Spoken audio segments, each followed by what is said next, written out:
Yes, so Haaland's hat-trick means it's 51 goals in 46 senior caps for Norway, but back in the Premier League, there's about 20 strikers better than him. Historically, perfect time, according to some of our paddle here.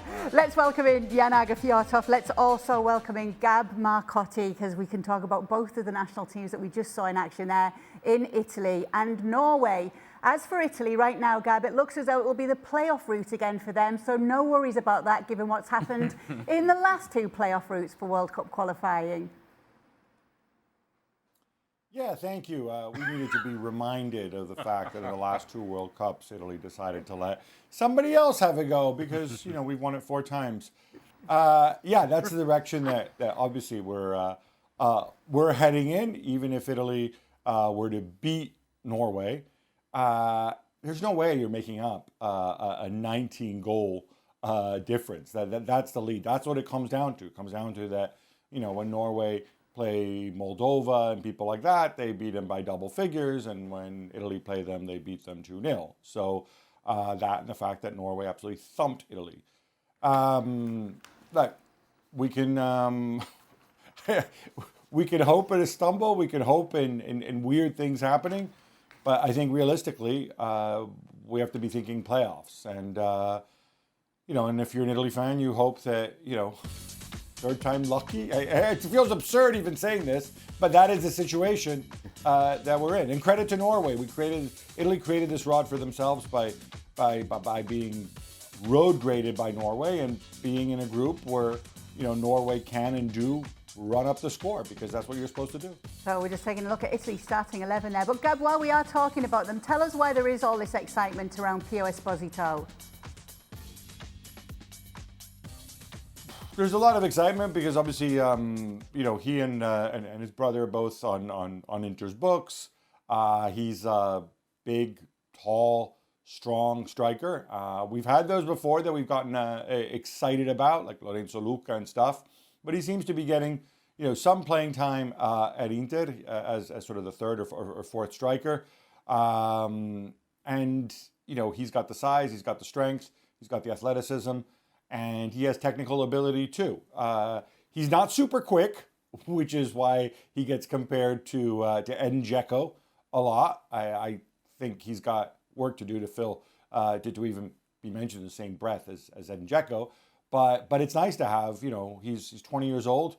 It's nice to have, a young, legitimate striking option, that's not Moise Kean and Matteo Retegui. I think when Ken went down early in that game, you think to some of the other strikers Italy has had to bring off the bench. And by the way, Italy's third striker, Raspadori, was already playing in this game because they were hoping to get a lot of goals. And it's nice to have somebody like Pio Esposito to rely on. It is weird still, even though they've missed out on the last two World Cups, to be talking about Italy potentially missing out on a World Cup. Yeah, I've heard more about Italy's 4 World Cup wins over the last 8 years from Gab than at any other point in our shared lives. Listen, especially in this expanded format, and yes, Italy will at the very least go through qualifying. It just feels weird with a nation of this history, of this pedigree, to yet be looking at the playoff route. It beggars belief in so many ways.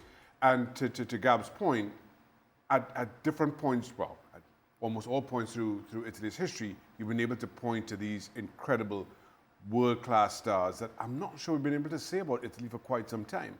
So there's this odd feeling around who Italy were and who quite clearly they are now, and it just doesn't add up. One good thing that we could give you, though, maybe, Gab, is that perhaps the Norwegian on the panel today can throw us some negatives about Norway, that are top in the group, that have scored all these goals, and yet still he's not fully convinced that they're going to finish top of the group.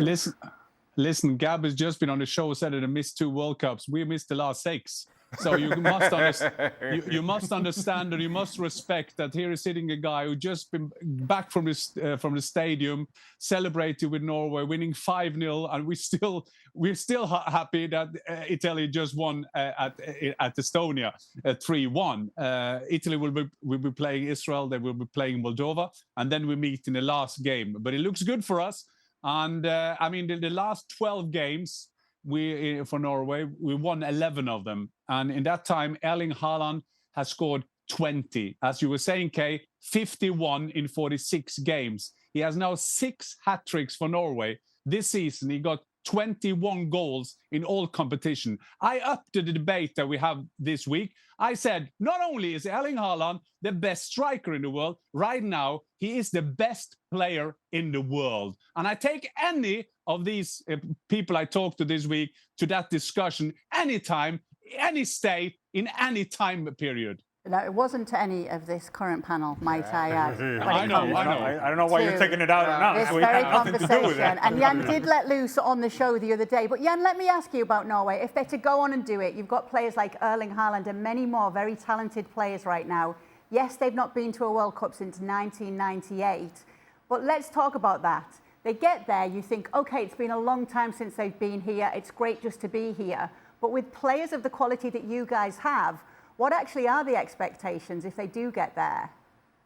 Well, I think that what you were saying, I mean, we have some great players in some great positions now. Sometimes I think that we can compare ourselves with Croatia.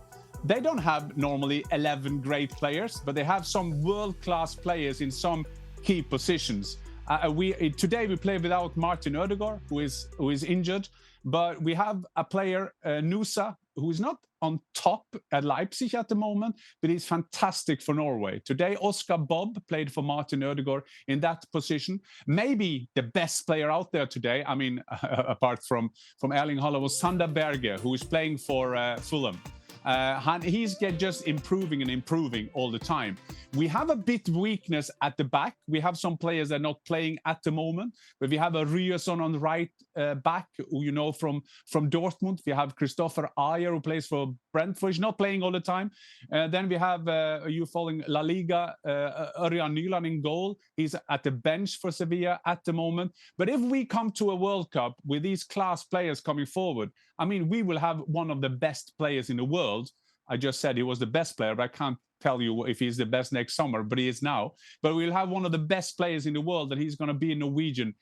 So I think the expectation will be that we will go through our group, but it's all depending on draw and everything, and also the experience you have to come to a World Cup. When we were there in 1994, we went over. We loved to be at the World Cup, but we were a bit rookie united. So let's see how they're doing this time. We have better players, and we have players from better clubs, and that will, of course, help. Football fans win if we get to see Erling Haaland in a World Cup, Ali.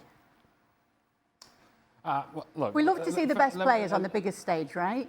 Yeah, I suppose that's what George Weah said over the course of his career, that didn't quite make it to a World Cup, and he was the best player of the world at one point or another. So yes, to your point, yes, we'd love to see Erling Haaland.